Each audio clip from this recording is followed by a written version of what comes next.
Hello, innovators. I'm Todd Wyant, and welcome to the Bridging the Gap podcast presented by Applied Software Great Tech Group. You're invited to join our conversation to model the future of construction innovation and the digital transformation adventure of this great industry. My guest today is Amy Powell. She's the founder of WellWorks, bringing nearly 2 decades of construction experience, primarily as a project manager for a commercial GC. Recognizing the gap in training tailored to the unique challenges faced in construction, Amy decided to roll up her sleeves and do something about it, going back to school to earn her master's in adult education and crafted a specialized training program for field leaders. This program equips industry professionals to excel in their role now and in the future, to lead their diverse teams effectively. Welcome to the show, Amy. Thank you. Thank you for having me.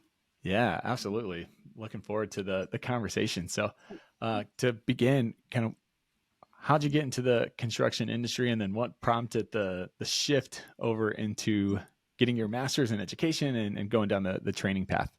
It's funny because I actually got into construction a non-traditional route, in that my first experience with it ever was actually college, which sounds backwards for most other industries, right? But I didn't really have family experience at all in construction. I thought I had to go to college. Then when I had to pick a degree, I went to an advisor and a counselor, and they mentioned construction management. I'm like, I don't know what that is, but I want more of it. Yes, please. So that's actually how I got into it. And then from there, I realized that I was a little further behind from most of my classmates because they all had experience or had family who worked in it. So I was like, oh boy, I need to double down and learn a lot. And so I immersed myself. I asked for an internship up in the mountains. I joined any chapter club, anything that I could do outside of even school to just absorb as much information as possible.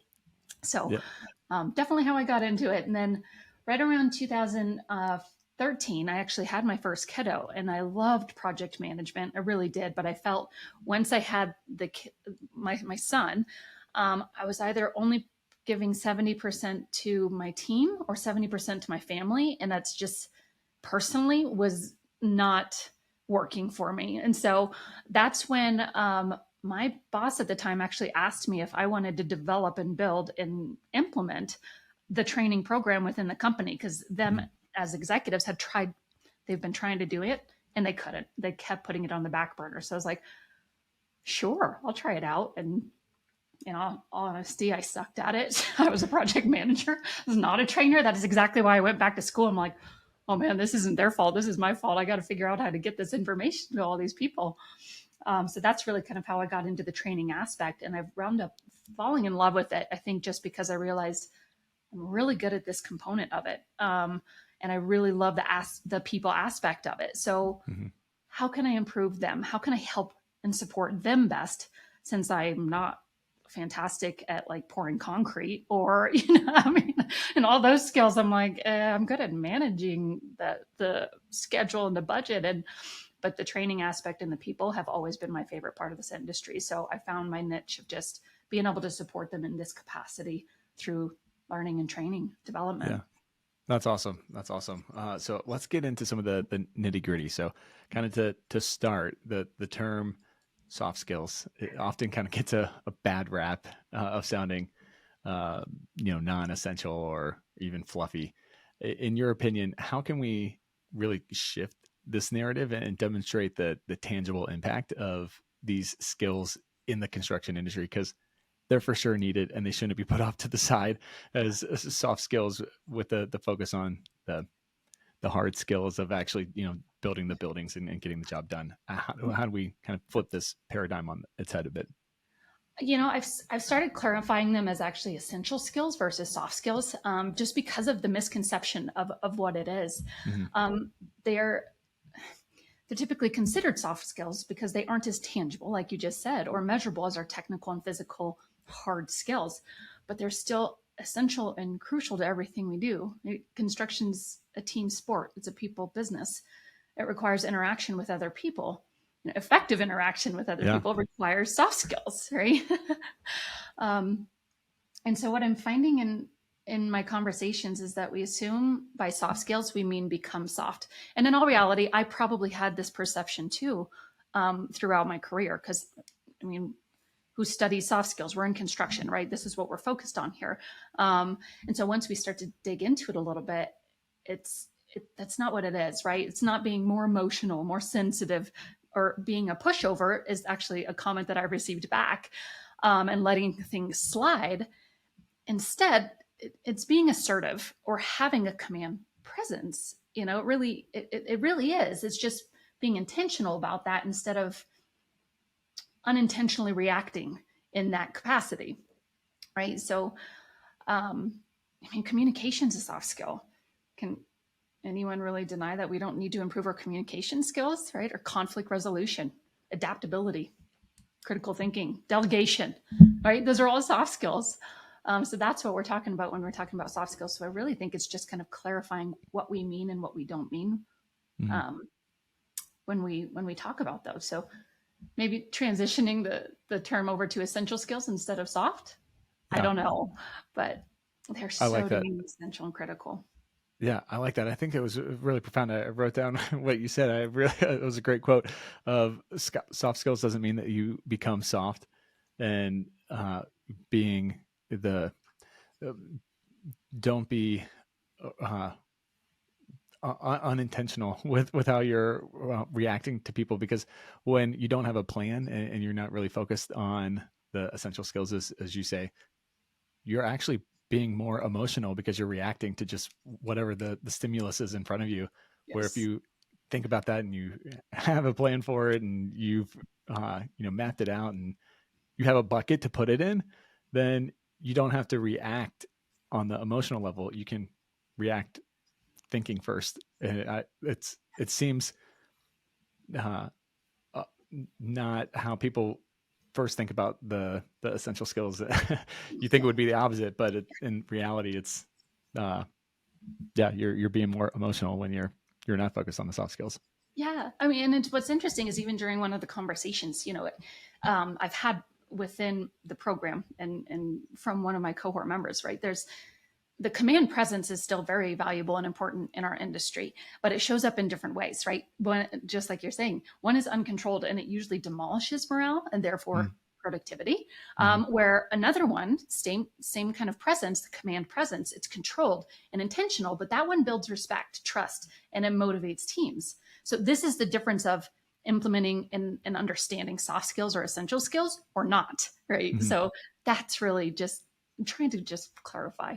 That's what we mean by soft skills or essential skills.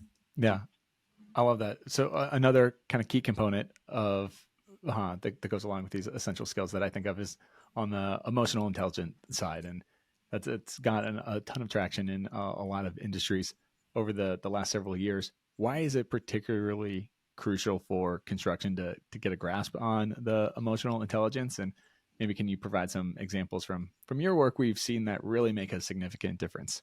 Yeah. And it's, the success of a project depends on the ability of the project team to work well together, right? So if they aren't working well together, this breeds problems, change orders, rifts with team members, etc., right? Teams require a strong leader or a leadership group.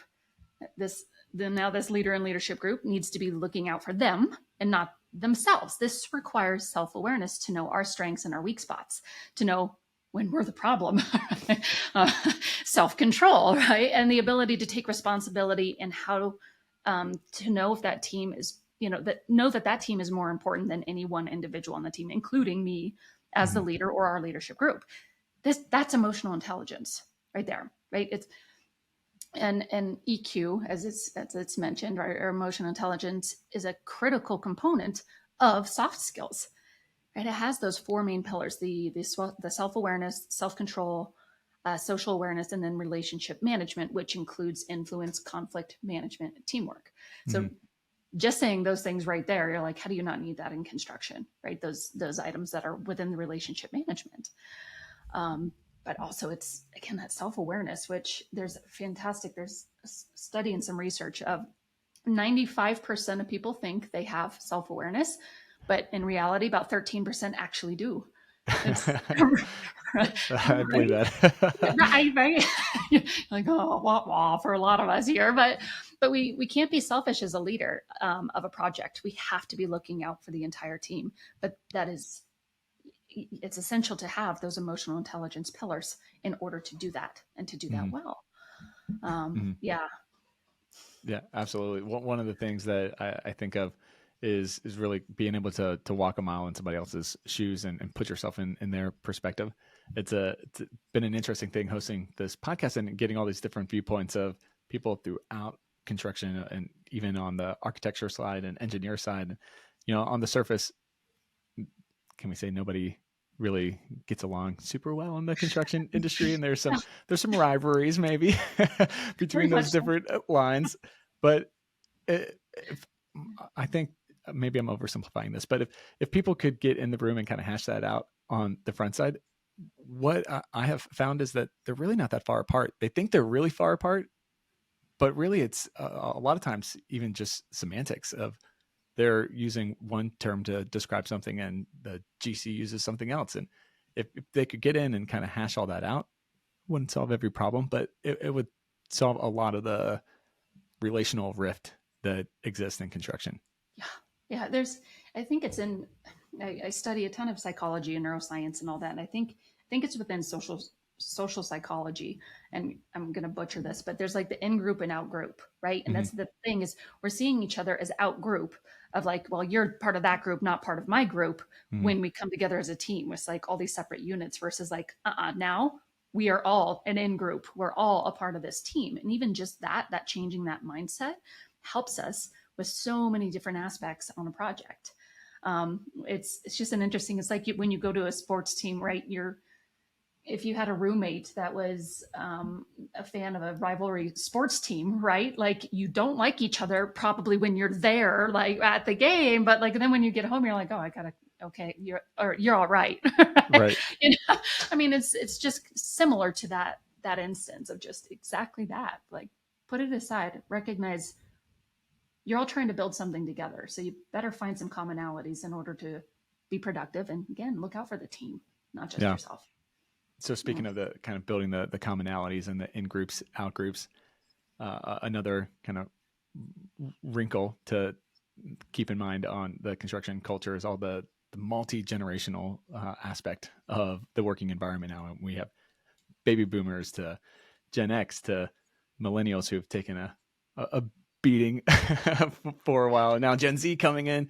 How does having the emotional intelligence, how does that help foster a harmonious environment? And what kind of leadership mindset is required to really help bridge the potential communication and cultural gap between all those different generations? You know, within the program, so there's actually like 6 different leadership mindsets that I mentioned, and they're all different depending on your situation, your environment, and who you're talking with. So I don't think it would matter generationally, like how that's implemented, the mindset specifically. But the emotional intelligence aspect is when you know your strengths and you know your weaknesses, and you can own those weaknesses instead of deny them and try to always continually build those up instead of just knowing your strength within a team, Mm-hmm. that inherently you start to identify those skills of an individual no matter what age they are. It's fascinating, and also again just that general understanding of the value of the team as a whole. So it's all of those strengths put together, and again that in itself is better than any one person. So that one person, no matter how old, no matter how young, it doesn't matter. They've got a certain set of skills that they can contribute and help lift the parts of the project that need lifting. Mm-hmm. Right? It's all of that. And so that's the emotional intelligence as well. It absolutely would just help with it's fascinating going through. We use the Gallup Strengths Finders within the program, and I like it because it has your top 5 strengths up at the top, but then at the bottom it does have your bottom 5, and it says be aware of these, but don't live in these because it's going to take you a ton of time and a ton of energy because it's not inherent to you. And Mm-hmm. then you're not contributing your strengths to what needs to be a part of that team.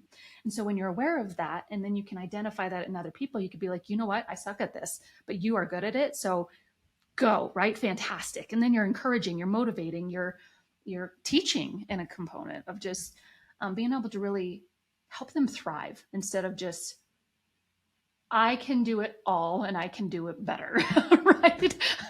It's like, It's an easy trap to follow, though. right. It is. It is.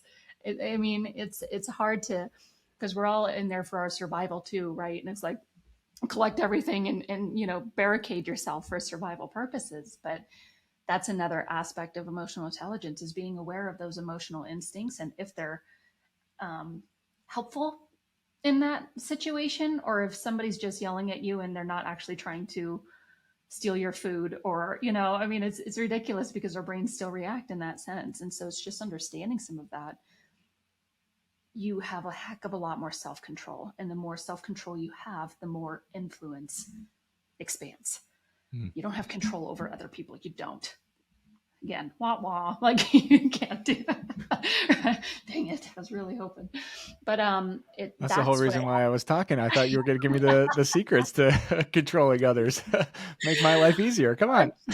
Just the bearer of bad news. I'm like, I'm that ugly reflection in the mirror. I'm sorry, but it is. It's understanding, and once you really improve that self-control, that's what increases the influence. That's what you have over people's influence. Hopefully not manipulation, hopefully influence. But it's the only way to increase that is increasing your self-control.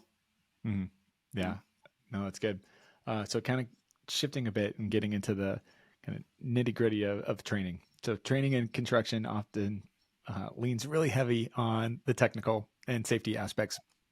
Why should companies consider investing maybe just as much, maybe even more in some cases, in these essential skills training? This one is, I've had a fantastic feedback from somebody recently who said, this information helped glue all the other training together. It helped understand, because you can't just carry it all. You can't just carry everything individually, right? But it's this whole of like, well, which one do I need to focus on and why? Because I can't focus on every single thing. You only have a certain amount of energy throughout a certain day, right? So how do you prioritize? How do you know which one? Is it safety? Is it stormwater? Is it the toxic, person, the unsafe person, whatever it is? Or should I be delegating that to somebody else because I need to be up here focusing and looking at the rest of the team? And so that was his fantastic feedback, was just, it helped give me a better awareness of what to focus on why, what to focus on and why. So it kind of compiled and added all those. But it's also, the way that this approach is it is preventative a lot more. It's much more than reactive training. And this one, I was talking recently to one of the physical therapists that I'm going through right now. And she's like, I have the same challenge of just trying to explain like preventative health, right? Versus reactive to what we're doing. It isn't easy for us to plan that far in advance, but it's so incredibly important, and it impacts so many things. Yeah. So let's double click on that, because reactive training that's what I think most people think of. They might not put the word reactive to it, but that's probably what they're actually doing. How can and why should construction firms pivot to the proactive training approach? Yes. What does that even mean for people in practical? So proactive. If I'm doing training, that I'm being proactive.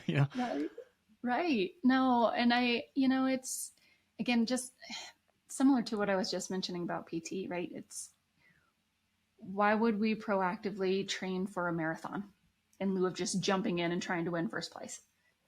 Right? To prevent injury, right? Yeah. So if we think of it from like our physical health, right? Most of us in our 40s or later have probably some type of injury from that we did something stupid in our 20s and 30s. And now we're having to deal and work with it, right? They're coming back to haunt us, and it's taking more attention, more focus, more time. That's it. Gosh. And you're like, is it really the sleeping wrong? Or was it something that you jumped off the cliff and down into the water, right? When you were in your 20s, and that's what tweaked it. But it's all coming back, and it takes more attention, focus, time, and money later, right? So if we would have been preventative, then we may not have created what is now a prioritized reaction. Our body is saying, this is alert, this needs immediate attention, can't put it off any longer. So now I'm going to take you out. It's kind of like when getting sick. It's never convenient to get sick, but it's like, well, Fantastic. Now my body's like, well, I'm taking you out since you won't. But Yeah. you put this in mental training context in construction, right? Again, when that first big challenge arises on a project, how will the leader and team react?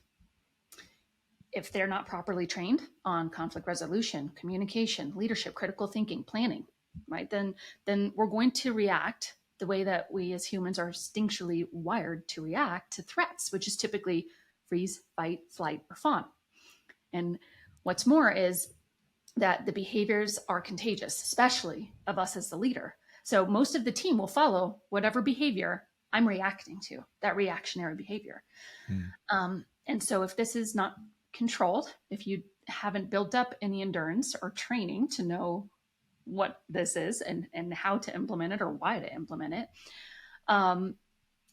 and be able to choose the best path forward, right? Then we basically have our hands in the air and yelling fire reaction to that kind of that challenge, and it creates chaos throughout the team, and it starts to create even more problems. Because when does that ever fix the problem? Like just throwing up our hands and just saying fire, Right. right? Yeah. It doesn't work. It's creating more cause, and so then it takes more attention, more focus, more time, more money to resolve these problems. All these problems that are now popping up and creating and breeding in our project. Right. Okay, so there's one reason right there, right? We just to reduce, try to help with our schedules, our money, not having to go to claims. But even outside this, and longer term results to not doing this may cause frustration, stress, burnout, which then causes team members to leave after the project, or subcontractors not to bid on your next project. Again, creating more time, focus, energy, money required to rehire or try to find the subs to bid on your next project. Mm-hmm. Yeah, it becomes a domino effect. Right? And so it's like all this stuff just compiling. Yes. And then, well, now it's going to take a heck of a lot of time to dig out of that, instead of if you were just kind of preventative, then you're eliminating that, or you're greatly reducing the opportunity for all those problems to just breed on your project, because the team is strong, the leader's strong, you're able to just overcome that challenge pretty easily, instead of it's like a bowling pins to a bowling ball, right? Right. Yeah, it makes a ton of sense. So there's a lot of different kind of training methodologies and even types, from micro trainings to the live trainings. How do people work through those different options? What works the best, and how should they kind of think through the decision-making process of this is what's going to work best for this particular team? Yeah, that one is very complex. I'm actually building a program right now, and it's like a 4-hour training that kind of digs into what's going to make something most effective, right? What's going to make a training experience. And there's like 9 different components that you have to consider. I can't go through all 9 of those right now, but I think what's easiest and most helpful is to explain how we best learn. Okay, so as adult learners, we retain and use the essential skills more so than technical and management skills. Those are learned in a different part of our brain and more easily accessible. But specifically on these essential, the emotional intelligence, these soft skills, it's similar to how we retain and use water or food. Okay, so we can't eat all of our meals on Monday and not have to eat the rest of the week. Right? Just doesn't work that way. Our body can only absorb so much. I don't think there's anybody that can do that. That'd be an interesting skill. It doesn't sound like preventative health right there, but right, our body can only absorb so much, and then it gets rid of the waste before it then needs another snack or a meal. Right? Same thing with the learning. So we retain and use it best when we need it or want it. First off. If we eat too much in one setting, our brain will still only retain the small bits of information it feels it needs most, and then it'll discard the rest. That's an important part of learning, is actually forgetting, and it's trying to just condense and solidify what information it needs to keep. So if you think of like Thanksgiving dinner, right, we typically overeat. It's very indulgent. Yes, it's the point of Thanksgiving, right? Right. Like but you try eating all your calories in one meal. Your plate, you're like, yes, right, I've saved up for this. But but our body doesn't actually absorb and use all of the nutrients, right, and energy that we from all the food that we just shoved in our mouth. But what's interesting is most of our training is built like that Thanksgiving dinner. So we cram so much stuff into one training and expect everyone to retain and use all of it. But Mm-hmm. our brains experience something that's called cognitive overload. And again, once it hits a certain capacity of amount of information, it's going to discard everything else because it's just, I'm done. I need to process this first before we shove any more information into my brain.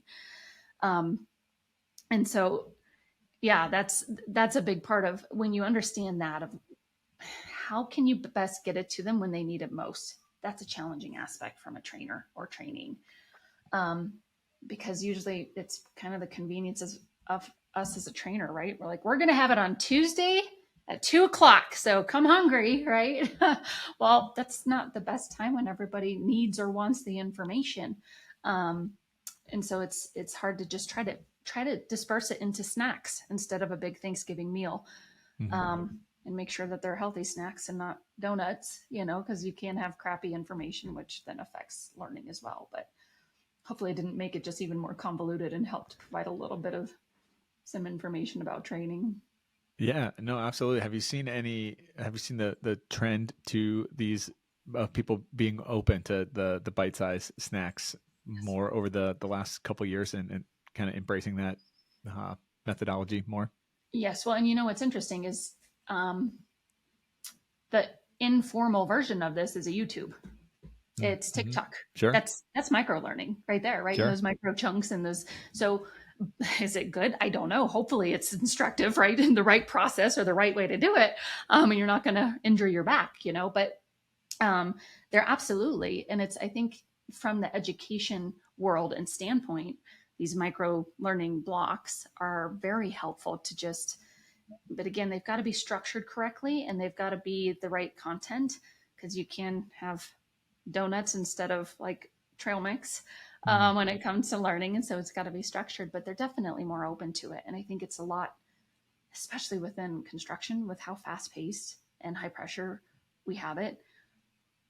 Having, again, a big old block of something is just overwhelming. Like, we are so inundated with so many decisions and problems and challenges and working, all these different tasks, that trying to get training in there, we're just, it's not an optimal setting. It's really difficult. So that's why the micro learning really, really helps for especially our field crews out on the job site, kind of running all the time.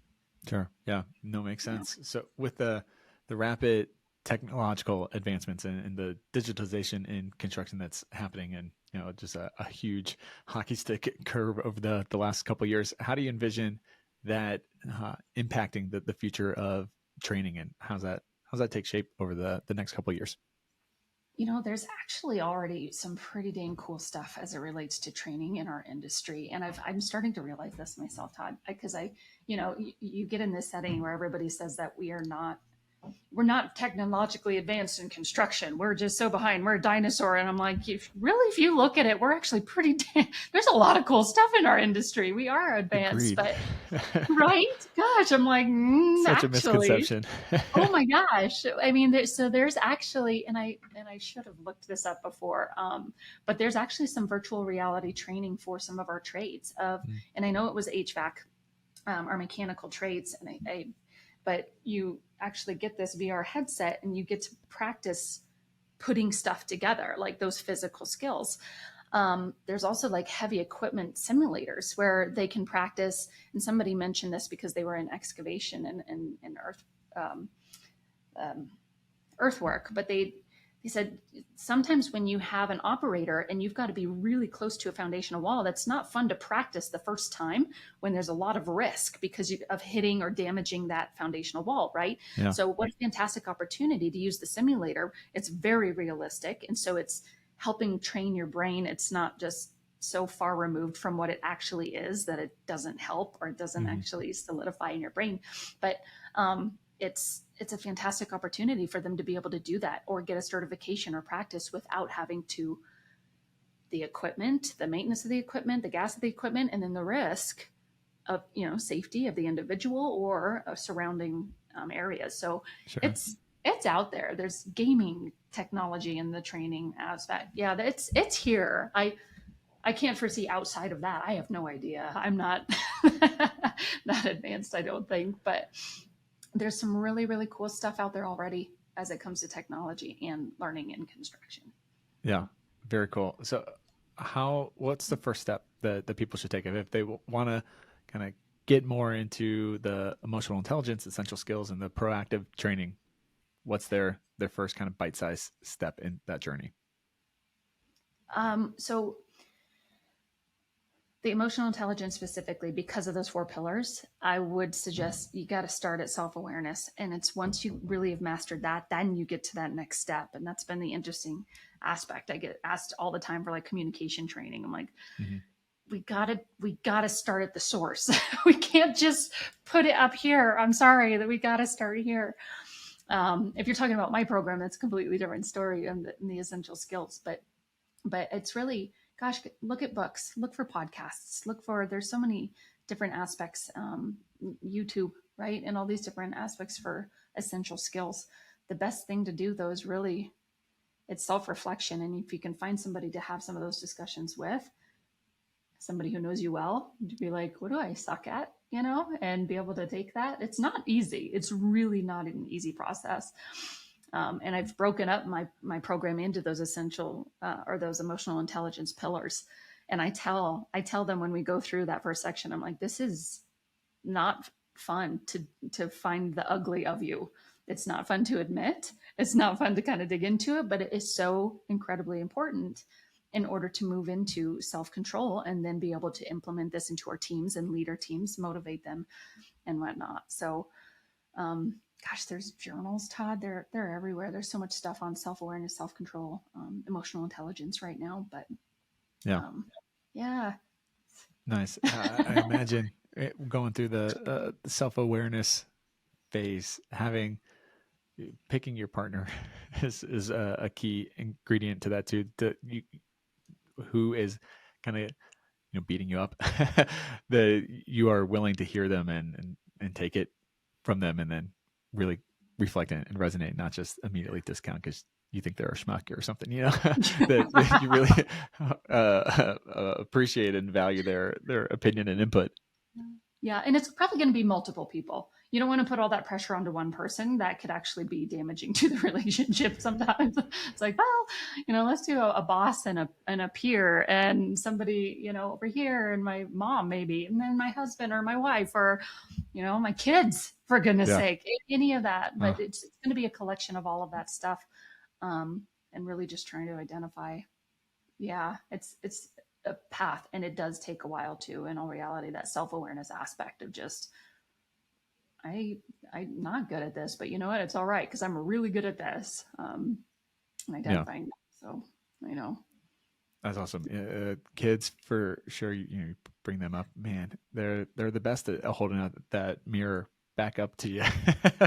Then my kids say stuff to me all the time of stuff that I do or I say to do, and then I don't do it. And they're like, "Dad, I thought you said that." And I was like, "Oh, you're right. You're right. Thanks for calling me out." Let me Very quick on explain that. the adult version of this. Because Right. oh well, okay, good point. How do I explain that? Right?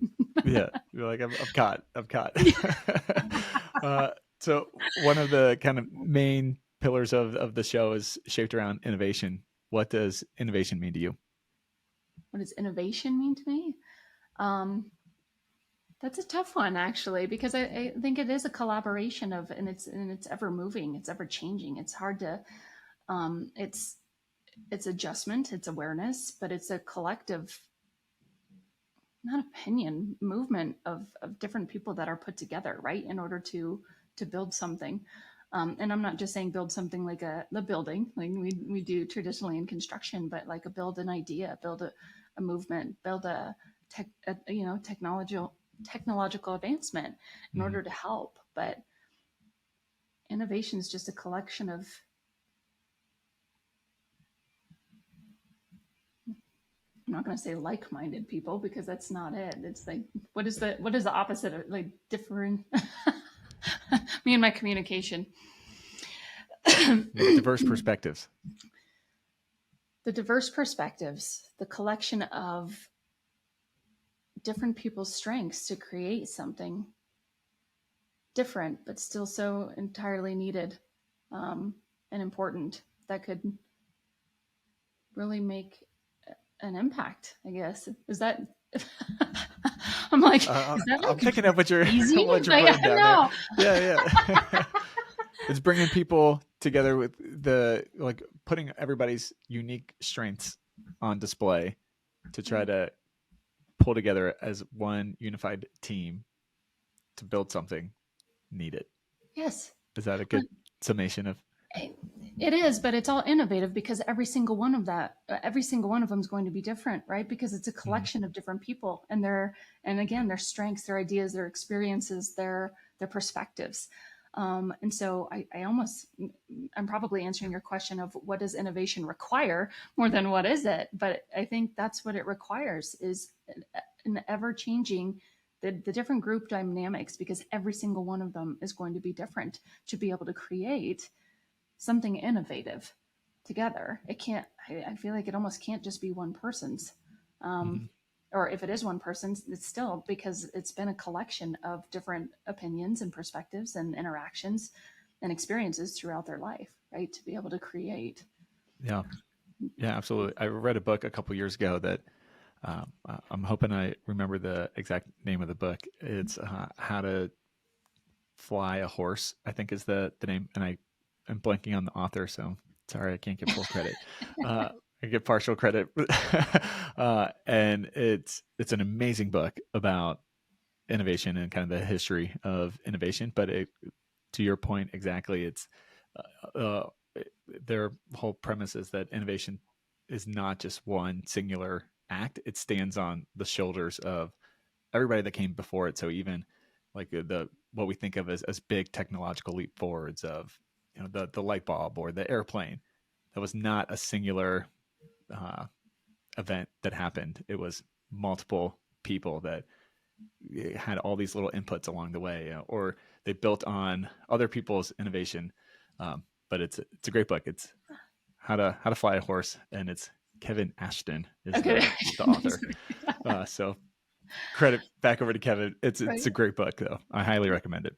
No, that's awesome. And it's an ecosystem, right? I guess an innovation is some type of ecosystem of a collective group of something that all built. Yeah, anyway, Yeah. I could go on forever. Like, what is it? And don't ask me the It's a deep definition of a word philosophical because question, I guess. I'll get it down to like, well, what is the actual definition? And let's like expand on that. And let's build some more stuff. There I'm you go. all I over like it. nerd. I like geeking out on it. This is good stuff. Well, how do people find out more information on WellWorks, what you guys are doing, and connect with you? Yeah, no. So website is the best place for the information. www.livingwellworks.org. But it has different ways to access the program. Like I said, I spent a year actually building this program, and it's a collection of obviously my experience, but also neuroscience and psychology and right the upside to stress and information about all of that, so that it's really easily accessible and implementable within what we do in construction. Again, the fast-paced, high-stress nature of what we do. Um, but also on LinkedIn. I am not on any other social media platforms. I don't have the time to manage any more than that right now. So LinkedIn would be the best opportunity to find me from that aspect. But otherwise, I'm just always around involved in the industry in different capacities. I'm on different boards and partnerships and really just huge advocate for our industry and those who work in it. Yeah. Awesome. Well, final question for you. If I could give you all power, you could snap your fingers and innovate one thing in construction, what would you pick to innovate? To, well, see now we're going to get into the nitty gritty here again. To innovate, um, like create something in order to solve something, or what would I create? Sure. Ask the question again. Okay. If I could give you all power and you Yeah. could snap your fingers, you could innovate one thing in the construction industry. It can be anything you want. What would you pick to innovate? Something that could improve the well-being of every single person in the industry and remove, honestly, the high suicide rates that we have and the high stress rates that we have. Hmm. I Yeah. don't know what that is, but that's what it would be. Yeah. Well, somebody once told me when I was talking about the program, and it was an owner, actually an owner's rep, and they said, it'd be pretty fantastic if you can make construction fun again. And that was such an impactful quote, because I'm like, I'm sorry that it's not fun anymore. I'm like, let's talk, because I think it's fun, right? But I think that's the biggest thing is just, I want them to all know how dang important and essential they actually are. And they're so intelligent, but I think Mm-hmm. sometimes it gets challenging and it gets heavy, but just remember why you're doing it and who you're doing it for. And Yeah. that it can be fun. We work in a Yeah. fantastic industry with amazing people. We really do. I couldn't imagine working in any other industry. So, you know, Yeah, I agree. Well, I think your statement of let's talk, I think that's the biggest thing, honestly, that we have to uh, destigmatize the ability to talk in construction and open up about personal things. We're all human beings at the end of the day. You can't check your personal life at the door when you come onto a job site. We bring all of our personal life and our emotional, I don't like this phrase, but the emotional baggage, if you will, into the work environment, and we have to deal with it. That's okay. It's okay to be a person on the job site. We all are people. It's not a well kept secret. We're all people, and we turns need to out, have those conversations. yes, yeah, it is. And I think people will always be an important part of this for maintenance, for innovation, for problem solving, for critical thinking, all of it. Um, there's concern of technology taking over some of the jobs. It's like, well, hopefully that just fills our labor shortage. I don't think it's going to take over anybody's jobs. It's just going to help us with that part of it.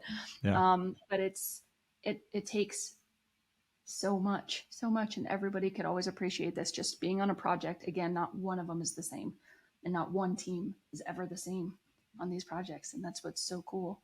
Is always this living, breathing thing is the construction industry. So yeah, it's absolutely. fun. Yeah. I agree. Well, Amy, thanks so much. This was fun. Thanks for taking the time and talking.